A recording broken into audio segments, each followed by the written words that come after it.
Hello, guys. Welcome back to our channel and welcome back to the full 90. Obviously, we have rebranded the channel. I think this is the first FPL stream for me this season. Obviously, Jordan's done a couple. Um, you guys might have seen the channel's been slightly rebranded. We're now not just solely an FPL channel, it will be football content, but we'll still have FPL stuff. Me and Jordan will still be, banging out FPL content every week. So make sure you do tune in. We'll have a team selection every week where we discuss, the current game week and also future game weeks. But yeah, it feels weird doing another FPL video. It feels like I haven't done one, I think, since last season now, probably. So yeah, Yeah, good to be back. Yeah. Yeah, looking forward to this one. I haven't spoke about FPL in a long time. But yeah, how you doing, Jordan? How's your week been so far? Yeah, so far so good. Obviously, we've been enjoying the little break. Obviously, international break we've had for 2 weeks, but so it's been a nice relaxation period of obviously away from fantasy. But I think we are ready to obviously start again. Obviously, Saturday kickoff for the Yep. Gameweek 4. Yep. Let's kick it off then with sort of how our teams are doing so far. So on my screen, I think I've got my current game week, or the game week that just finished, or game week 3, wasn't it? Before the Yes. international break. It was a pretty disastrous week for me, if I'm being honest. I'll quickly recap. Wasn't too much to shout about. As you guys can see, in goal, I had Matt Sells, who lost 3-0 to West Ham in a result that I didn't see coming at all, if I'm being honest. Still, I was pretty shocked to see them concede 3. And then obviously we now know that Nuno Espirito Santo has been sacked and they've actually got Postecoglou now, Forest, which is interesting to say the least. Former Tottenham, obviously. So Postecoglou is now at Forest. So that makes things very interesting. So I'm looking forward to see how he gets on. But yeah, pretty shocking from Forest having the double defense with Murillo as well. I also have Esteve, the Burnley defender, conceded 3 goals to Man United. He was an auto sub, I believe, if I'm not mistaken. I actually started Dorgu. And then Dorgu didn't play a single minute against Burnley, which was a bit of a surprise. So Esteve was auto subbed in. I've also had Porro, who played 70 minutes and got me 4 points. I think he got some defensive contributions as well. So he got the 2 points for that. So yeah, 4 points from Porro there in the 1-0 loss to Bournemouth. Obviously, Spurs had a good start to the season after beating Man City, etc. But sort of back down to earth sort of thing with the loss against Bournemouth. So yeah, nothing really to shout about in the defense. In the midfield, it doesn't get much better either because my entire team blanked in midfield. I only had one returner really in the whole team. If you see, João Pedro, but we'll come on to that. Salah blanked. Obviously, Liverpool played Arsenal. It was a tricky game. I thought Salah was quite poor. I thought he struggled to get involved, and then when he did get the ball, I thought his touch let him down. So it wasn't Salah's greatest game. My transfer in for game week 3 was actually Cunha, and he was my captain, as you guys see as well. Because I had a feeling Man United would score quite a few past Burnley, and they did. They actually scored 3. But yeah, Cunha going off after half an hour was just a kick in the teeth. Sort of, when you bring in a player and then captain him, and he goes off after 30, it's probably the worst thing that can happen to you in FPL. So yeah, I should have brought Bruno in. I was thinking to bring Bruno or Cunha, but I went Cunha just because I thought he's more attacking. Bruno's playing a lot deeper this season, but obviously Bruno's on the pens. He gets a 94th minute penalty as well, which helps. But I need to see what's the situation with Cunha, if he's fit for game week 4. If he is, then I'll probably keep him for another week, but I'm not 100% on his fitness. Wirtz came away with a 1-0 obviously win. Against first half, I thought Liverpool in general struggled. Second half, I thought Liverpool played a lot better. Obviously, it was settled by the free kick by Szoboszlai.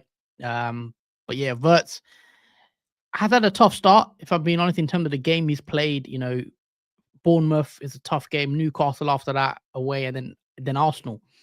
And Liverpool now have Burnley next. And this is where I'm hoping now where Wirtz can start delivering the goals and assists that I've brought him in for. So I'll definitely be watching Wirtz.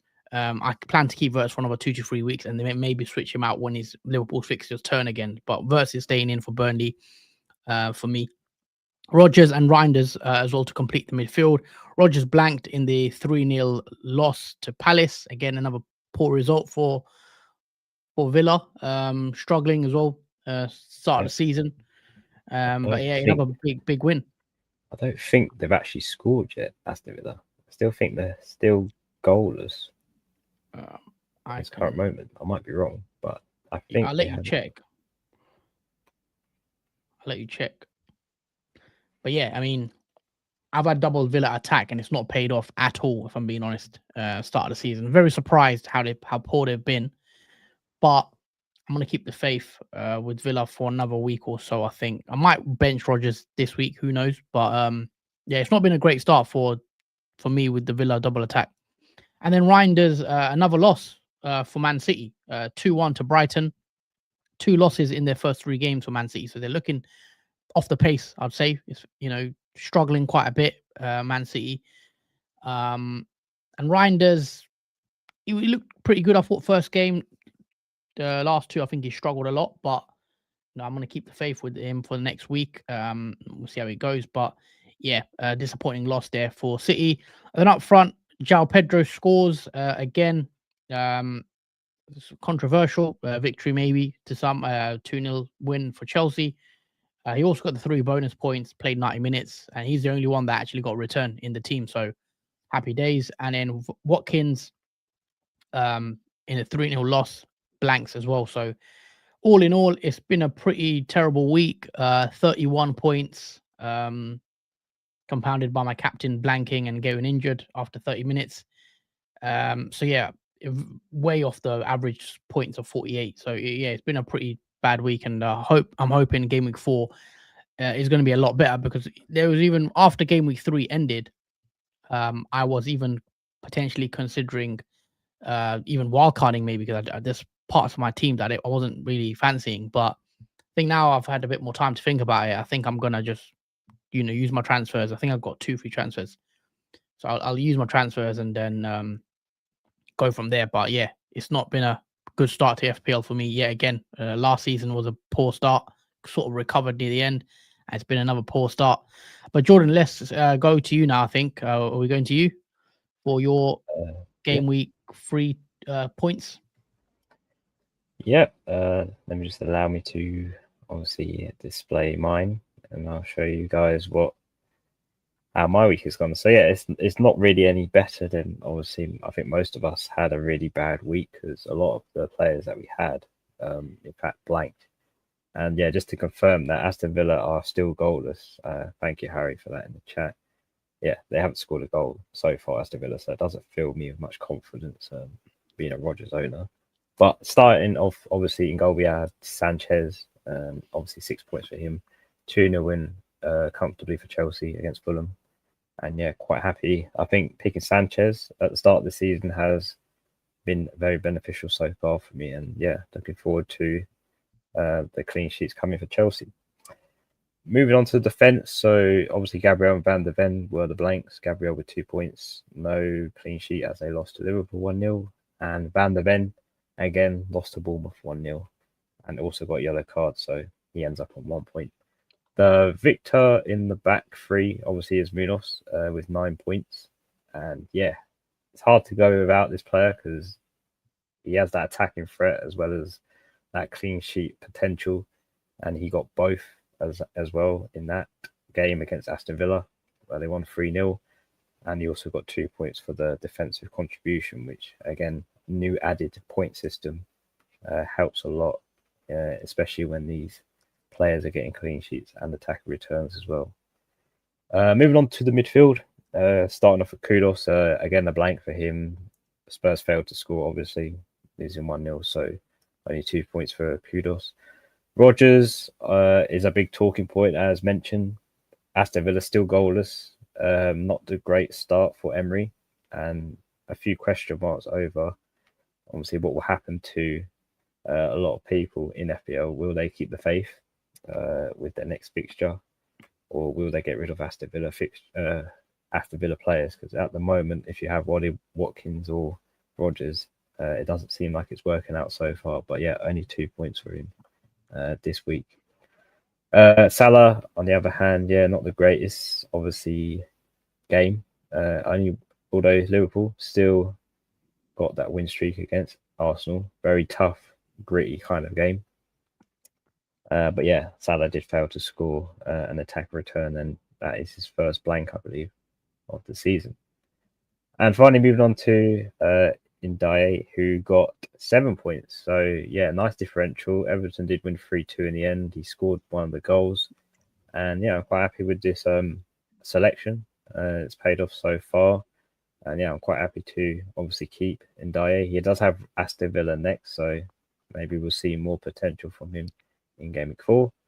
And finally, moving on to the front three, got João Pedro, who we spoke about, 9 points with the goal scored and getting the full bonus points.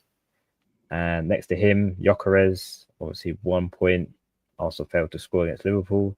And finally, the captain who did flop, and yeah, a shocking result, 3-0 to West Ham. Never saw that coming, if I'm honest. We'll be interested to see now because, as we know, the manager has been sacked, and now Postecoglou is the new manager for Nottingham Forest, which never saw coming. But hey ho, we'll see how that goes. And finally, on the bench, the only player to score any points, which I regret not starting, is Van Dijk. I was thinking of either starting Gabriel or Van Dijk. I should have really started both in the hopes of one of them keeping a clean sheet and potentially benching Van de Ven in that sense. But yeah, 8 points there on the bench. So yeah, kind of missed out on that. I think that is the difference between me getting a red or green arrow, because I ended up on the red arrow at the end of Game 3.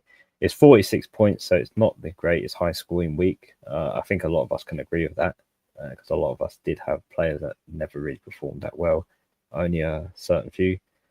And yeah, 1.8 million now overall rank. So yeah, still early in the season, so a long way to go. But yeah, that is how Game 3 is summary for me. Okay, so let's go to sort of our teams for this week. Game week 4. Obviously, international break is over. Is it Friday deadline or was it a Saturday? I'm It not is a sure. Saturday deadline. Saturday deadline. Okay, cool. I'll share my screen. There you go. Hopefully, you guys can see that. Yeah, so this is what my team currently looks like. Very quickly, Sales in goal, who I'm not happy with really. Forest, pretty poor start to the season.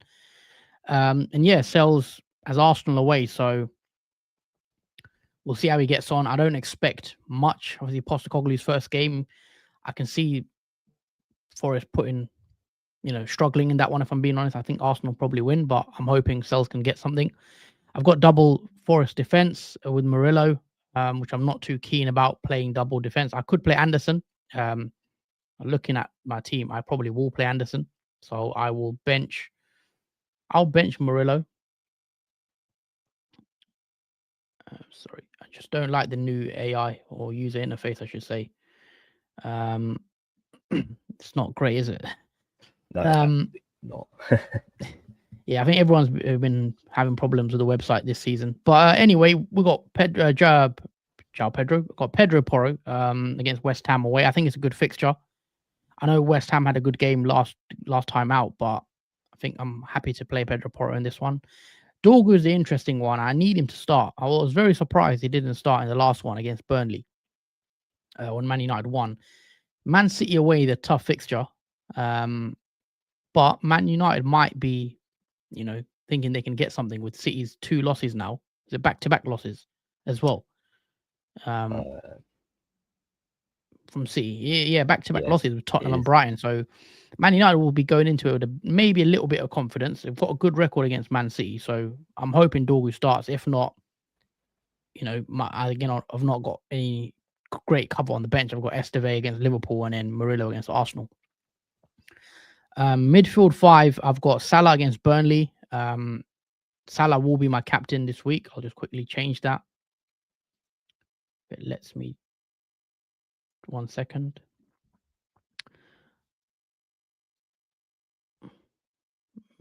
Captain. So Salah will be my captain. And I think he is a standout captaincy choice for me this week. Burnley away, you'd expect Salah to start putting some goals past to Burnley. He's had one goal, I think, Salah, in the first game, scored against Bournemouth. He also got an assist for Rio in the Newcastle game. So the 2 returns, but I need something big from Salah. I'm hoping I keep the faith and he can get something for me against Burnley away. I think it's a good fixture for him, and Wirtz, who we'll come on to as well. Cunha is the one I am looking at potentially taking out. If Cunha is, I'm going to hear what Ruben Amorim says tomorrow, I think, his press conference. If Cunha is fit to play, I'm just going to keep him, I think, against Man City. If he's not, I am looking at maybe taking him out for someone like a Semenyo. I think Semenyo, who do Bournemouth have? I think, let me look. Bournemouth have Brighton at home, and then they've got Newcastle at home and then Leeds. So I think Semenyo would be the one I go to if Cunha is out or that game. But we'll see. Wirtz as well, Burnley away. I think Wirtz, this is a type of game now I'd expect Wirtz to start returning for me. Obviously, first 3 games he has not got a return. But with the Liverpool's fixtures next 2, I think they've got Burnley, Everton. I expect likes of Wirtz and stuff to pick it up now. So keeping the faith with him, and I'm looking forward to see what he can do in this one. Rodgers has Everton away.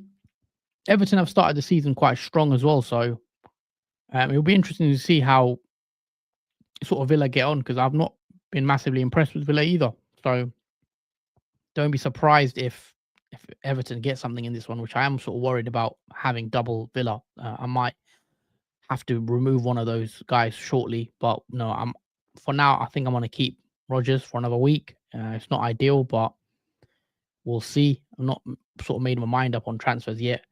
Reinders has Man United at home. I think I'm going to keep him. Apart from Haaland, I think he's the one that I look at, maybe could nick a goal here and there.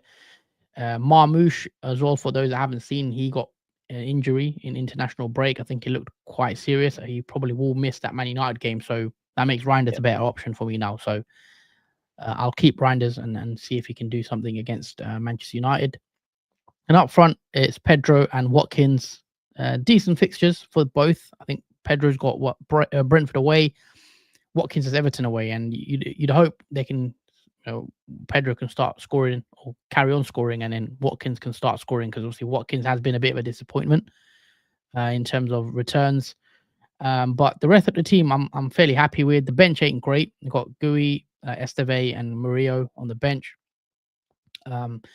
In terms of transfers, though, just very quickly, I do have 2 free transfers. So I'll just share my transfers tab. I've got 2.3 million in the bank as well. So there is a lot of money I can play around with, as you guys can see. In terms of what the moves are, it depends on Cunha, I think, and his fitness. If he's not fit, then I'll have to take him out for someone like a Semenyo. So let's imagine Cunha is injured, and let's say a Semenyo comes in. That leaves me with 3 million still in the bank, and I could move even Watkins out, because obviously, 3 blanks in a row. Palace, sorry, who's he got next? Everton next. And then Sunderland in Gameweek 5 is a nice fixture, you think, but who knows? When would you keep the faith with Watkins, Jordan? I mean, I've got 3 million in the bank with 1 free transfer. I can go to pretty much any striker, really. I can do Watkins to even a Gyökeres if I wanted to, etc. Or because I think you're in a good position, because Mateta has a nice fixture against Sunderland this week, and because you have Rodgers and Watkins, I think you can definitely afford to remove one of them. Initially, I wanted Sarr, but he's got a muscle injury, so I'm not sure if he's going to play or not, because otherwise it would have been Rodgers. But I think for this alternative, I think I would go for Mateta. He also has West Ham away after that too, so he's got 2 nice fixtures you could play him for. Yeah. And I think he would be my route. Yeah, Mateta's the other one I was looking at, really. Mateta's got the nice fixture at home to Sunderland, coming off the back of a 3-0 as well. So Mateta and Semenyo look like 2 decent moves if I was to do it. That will still leave me with a lot of money in the bank, 4.4 million. But yeah, that's where I'm at the moment. I want Cunha if Cunha is fit, I'd probably just keep him and see what he can do. But it might be a time to make moves. But yeah, in terms of transfers, that's what I'm thinking at the moment.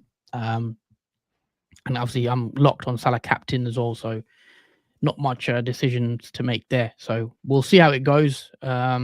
Couple of interesting moves I can make. I can also upgrade the defense. I'm not really happy with my defense at all, if I'm being honest. Yeah, all sort of options. Bar Poro, I think they're all a bit suspect. Dorgu's now not starting games, so that's a bit of a worry. Yeah, again, you could potentially bring in a player like Munoz Yep, to do a double up on Crystal Palace. yep, for sure.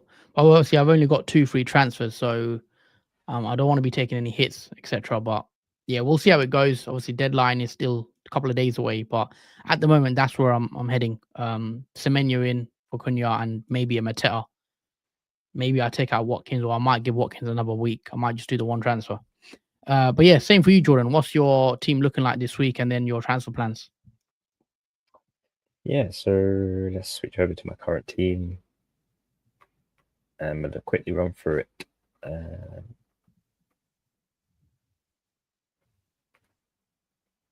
There we go. So yeah, current team, obviously Sanchez in goal. He's got Brentford, obviously away.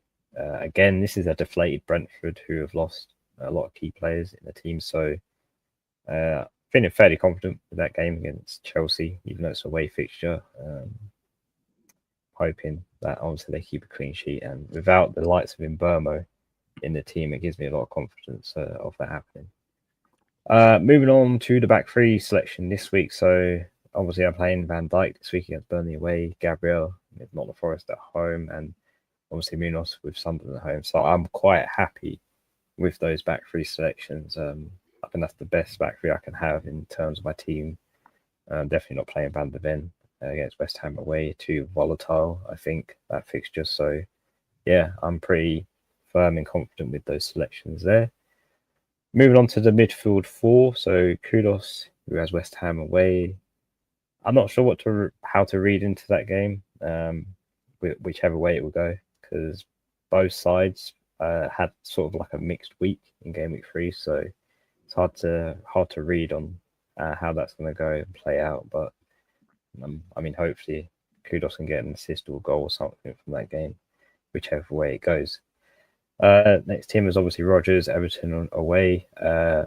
Again, the Aston Villa need to start changing gears, and otherwise they're going to be a lot of trouble because obviously no wins so far this season, and the likes of Man United are doing better at the moment currently than Aston Villa are. And in terms of quality, Aston Villa can do much better than obviously how they perform at the moment. So that Everton game is really big for them to kick off their season with a first win. Moving on to Salah, obviously captain for me too against Burnley away. I mean, why not? Why would you go against Salah with a fixture like that? It would be crazy. So yeah, he is my captain pick for this week. And to complete the midfield is Ndiaye, who has obviously Aston Villa at home playing against Rodgers. So that should be an interesting fixture to see which way that clash goes in Rodgers' favour or obviously in Ndiaye's favour. And then finally, the front three are Pedro, Gyökeres, and obviously Pedro with Brentford away. Gyökeres were not the Forest at home. Great fixture for them to obviously kick back from the loss against Liverpool. And then you've got Chris Wood, who has Arsenal away. Again, that's a tough one. Gyökeres versus Chris Wood in that regard. Maybe there's a new manager effect for Nottingham Forest. We'll have to wait and see. Or could it really be a rebound and a bounce back because of the new manager? Obviously, the difference between him and Nuno, we'll see. Bench selections, you've got Darlow, Van der Ven, Wan-Bissaka, and Donovan. Not the greatest bench, but you got Wan-Bissaka and Van der Ven there as active subs if need be, if any of the starting 11 obviously do not start. So moving on, obviously, to transfer plans. So for me, I have 2 free transfers, 1.1 million in the bank. So I have some money to play around with and obviously transfers to use. I wanted to leave 2 free transfers before the international break in case of any flags. Fortunately, there isn't any. So I'm quite happy with obviously going ham on anyone in my team. Similar to Huss's potential transfer plans, even though I bought this player in last week, I am going to take out Chris Wood. And to replace, obviously, Chris Wood, I am going to pick Mateta. Okay, interesting. So obviously, it's similar reasons. He's got Sunderland at home. It's a fixture really you don't want to miss out on for Mateta, obviously. And Chris Wood, I'm not sure because of the new manager and the fact he's got Arsenal too. Those two sort of negative points could reflect on obviously keeping him for this obviously this game week. So I think I'd rather go down the route of picking the likes of Crystal Palace, who won 3-0 against Aston Villa. They look pretty good, stable against a newly promoted team, Sunderland at home. So I think I'm pretty much happy with the rest of my team. So I think I'm going to roll, obviously, that one free transfer I have left. That does leave me 1.3 million in the bank also for next week. So I think I'm going to keep that one transfer, roll it over. I don't see any other changes needed. I have Rodgers there. I could transfer him out too, but I'm willing to give him one more chance because he did look good in that England, obviously, international game a couple of days ago. So yeah, I'm willing to give him one more chance, Rodgers, and then assess the situation after game week 4. Okay, so it's just the one move potentially for you. Mateta in for Chris Wood. Chris Wood, Yeah. Okay. Yeah. See how that goes. Let's take some comments. James, glad to be back, boys. My first stream since 23-24. I like the rebrand of the channel. Should I be worried about not owning Salah? If not, who should I captain out of Haaland and Gyökeres? Nice to see you again, James. I hope you're well. Yeah, we've rebranded the channel, as you guys may see. Still things to sort out, like thumbnails, logo, banners. We're still working on it behind the scenes, so do bear with us, guys. If you enjoy the FPL stuff, it's still going to be here. Me and Jordan are going to be there doing the stream every week. But we're also going to have stuff with other guests that you may have seen on the channel talking about, football in general, match reactions, previews. Anything you guys want to see, drop it in the comments. But there will be a lot more content to come as well. But yeah, in terms of the question, Jordan, should you be worried about not owning Salah? I mean, he's been first 3 games, 1 goal, 1 assist, quiet against Arsenal, but nice fixture now where they maybe expect him to sort of get something, deliver. Yeah, I would be a bit nervous if I'm not owning Haaland, who has Burnley next in their fixture. I mean, if you've haven't had him for the past 3 game weeks, you've been quite fortunate. Obviously, because he hasn't really had a major haul yet. But I think the time is now to be worried because he has a great fixture and it is the opportunity where he could get this first double haul of the season. And he has that potential, obviously. Yeah, I think with Salah, I would like to have him for this one. I do think he's a standout captaincy pick. I mean, Haaland's got Man United. Palmer's not back, I don't think. He's got Brentford. Is he back from injury? No. Arsenal have Forest, so I mean Saka looks like he's still out, but I think Salah does look like the standout pick this week. If not, who should I captain out of Haaland and Gyökeres as well, says James. If you had to pick a captain's Haaland against United, obviously James is a Man United fan, so he doesn't like captaining clubs against his team. But Gyökeres has Forest. And what have you made of Gyökeres, Jordan? I haven't really spoke to you about Gyökeres' first 3 games. He's got the 2 goals against Leeds. It wasn't as involved against Liverpool or United. I thought he struggled as well. So what have you made of him? You own Gyökeres. Yeah, I feel like I haven't seen really much of him apart from the Leeds game where he scored those 2 goals. Other than that, his contribution to matches hasn't been that notable. So it's really hard to say at this point what I think of Gyökeres. But I'm hoping that obviously it's not the Forest at home game can sort of shed some more light on obviously his quality because I feel like we haven't seen that top tier quality that we saw obviously in his previous club. But yeah, I think it is building. Obviously, it's building blocks for obviously him.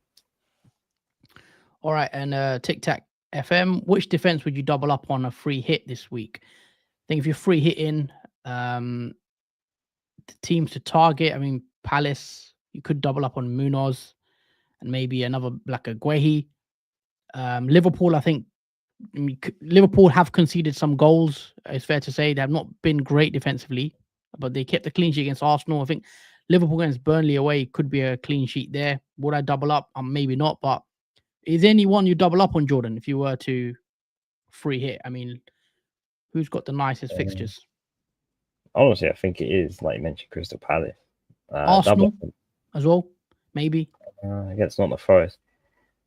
Yeah, maybe. I think though I think I would side towards Crystal Palace game with Munoz and, like you mentioned, Gurhi. I think that is a good double up to have on the free hit. Yeah, I think with Nottingham Forest as well. I mean, they lost 3-0.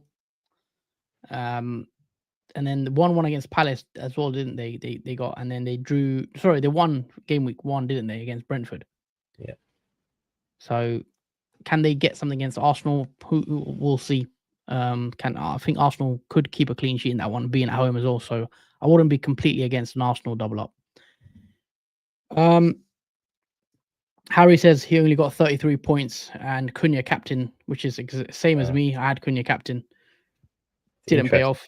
Yeah, so a lot of people did actually captain Cunha. I think he was a bit unfortunate that he didn't hit the post in that game. And he went off after half an hour. And Man United ended up scoring, 3 goals. So, it was the worst outcome for Cunha captain as he hits the post. Yeah. Then he gets taken off from injury. So, it's a double blow. And unlucky, I think he would have scored eventually in that game if he stayed on the pitch. Yeah, I was keen to bring him in for that one, but look, it is what it is. But in terms of fixtures, I do want to look at the fixtures, guys, and everyone, and see what teams to target, because this season's very interesting because there's 2 free hits, there's 2 wild cards, etc. There's 2 triple captains as well, I believe. 1 first half, 1 second half. Makes it interesting. So we have to look at wild carding, etc., a lot earlier than we probably would, and even bench boosting. We get 2 bench boost chips, which it's going to be tough to navigate, but I'm sure we'll do a lot of content on it. I'm going to share the tab, Jordan, with you for the fixtures. Just bear with me. Oh, hopefully you guys can see that. Let me just move it around. I just don't want to let me. Yeah, this new format is not great. Let me see if I can zoom in. It's very hard to work with. Can you see that, guys? Nah, that's not useful. Oh, we might have to use a different fixture ticker. We'll probably have to create a fixture ticker, Jordan, going forward, because I can't see. Actually, you know what we could do? Can we put us at the bottom of the screen so we can share the whole screen with us, or is that possible? We change the layout, but I don't know if it's possible to do that right now. I don't think right now, no. I think we might have to sort of work around it for the time being. Yeah, all right. Yeah. For the next one, guys, we will have the fixture ticker, but I do want to take a look at the fixtures. Who do you think's got the nicest fixtures in terms of green fixtures? I think Palace have 2 green fixtures coming up. Sunderland and West Ham. Liverpool have 2 coming up as well, with Burnley and Everton is a green fixture. Surprisingly, maybe with Everton's decent start. What sort of players are you looking to target? Going into the next, I'd say 3-4 game weeks. Well, it's certainly obviously the Palace players are certainly ones to target the next 2, as we've mentioned before. 2 nice fixtures against Sunderland and West Ham, so they are definitely on that radar. In terms of other teams, again, Liverpool, I'd say another team that if you don't have someone else like Wirtz, for example, or a defender like Van Dijk, again, 2 nice fixtures, Burnley and Everton in the next 2. So yeah, great fixtures there. Even though they've only had 1 clean sheet this season, I still think they'll pick up that sort of no clean sheet habit and start getting some more. But yeah, with these fixtures coming up, again, nice ones for Wirtz because he hasn't really had that many goal involvements yet. I think this is maybe the right time to go for someone like him. Even Ekitike as well as a forward. He's scored more than Salah has so far this season. That's another great option up front. Yeah, the worry with the likes of Ekitike is obviously now Isak has signed. What happens to Ekitike? Does he play down the middle? Does he go on the left? That is the big I question. would hold off on Ekitike personally, just to see what happens. I think Ekitike will start against Burnley, maybe even against Everton. But obviously, Yeah. when Isak's up to speed, he's not played a lot of football, you'd expect Isak to come back in and start. So that would put me off slightly on Ekitike long term. But for the next Yeah. two, I think Liverpool look good. Palace, I think, got the nice fixtures. Arsenal against Forest could be a good game as well for Arsenal. Obviously, with Forest sort of struggling, but will they get a new manager bounce? We'll have to wait and see. But yeah, in terms of everyone else, I'm just having a look. Let me zoom out. Man United, I think next three is very tough. So you'd avoid United. Um, Spurs have a decent run though. You know, the next four, I'd say West Ham, Wolves, and Leeds in their next four. Are you looking at any Spurs assets, Jordan? I know you've got Kudus already. Yeah, I don't think I'm convinced enough with Spurs. I don't know. I think after that last fixture against Bournemouth, it sort of slightly put me off. Obviously, they had Man City in game week 2, and the first game week was pretty good against Burnley. So yeah, maybe Kudos could be an option if you have 6.5 million spare for that place, or Brennan Johnson. He's had more goal involvements than Kudos has so far this season, so he's another potential asset to go for. Personally, not for me, but if you're looking for a West Ham player, that them two would be the ones on the radar. Okay. Chelsea, are we sleeping on Chelsea? I mean, the fixtures, quite a few tougher fixtures now. Brentford, Man United, Brighton, Liverpool, Forest for the next 5. No greens. See, Palmer's the one, but he's still out, ain't he? We don't know when he's back. Is there an update on that? No, there's so far no sort of update that as I know of him returning. Okay. And then in the rest of the fixtures, guys, I think just wait and see how it goes. I think a lot of people would be in a position to roll this week. Captaincy, we've spoke about. I think Salah. If you've got Salah, you probably go Salah. If not, Haaland could still be a good shout against Man United. We've seen him score a couple past Man United before.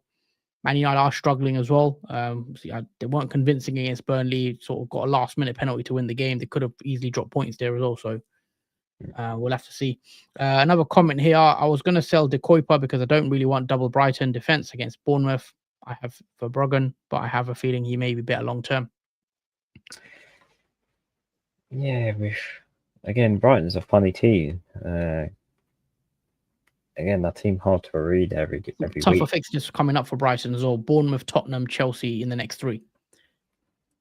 Yeah, it's going to be a big test for obviously Brighton this season. They did win against Man City though, which again, they win against Man City, but they lost against Everton in game week 2. So you can sort of see the clarity in Brighton's form. Yeah. Brighton are one of those teams. They will, I get some like big wins like they did against City, but then they'll also may drop points against games where you'd expect them to win. So yeah, but it's been a pretty good start though to the football season. I know if you've enjoyed the start to the season, Jordan, it's some nice matches, some interesting results. Yeah, what I like about the season, it's been quite variable. Like it's not always the expected results that obviously we see from teams like Sunderland, for example. I believe they've got two wins so far this season, which I think a lot of people saw coming from a newly promoted team. But again, they did sign in the transfer market, so that did make the extra difference for them. But yeah, they've kicked off the season really good. Quite impressed with their performances in their game so far. Yeah, with that note, we'll wrap it up, I think, because about 40 minutes. Yeah, guys, if you've enjoyed it, you hit the like button. Make sure you subscribe to the channel. As I said, there's a lot to come on this channel. We're looking to grow it further, do different types of content as well. But yeah, there's a lot to come. And I hope you guys are enjoying it, the content and the new rebrand. But yeah, we will be back again. I don't know when. I might do a video with a few other guests. We'll cover the Premier League. We might do a roundup show. We might do a match preview. Just ring that notification bell, guys, so you know when we go live. And do tune in because as I said, we plan to go live a lot more, and a lot more content to come this season as well. But yeah, thank you guys for your support. Hit the like button, and we will see you on the next one. Yeah, Take care. take care, guys. See you on the next video.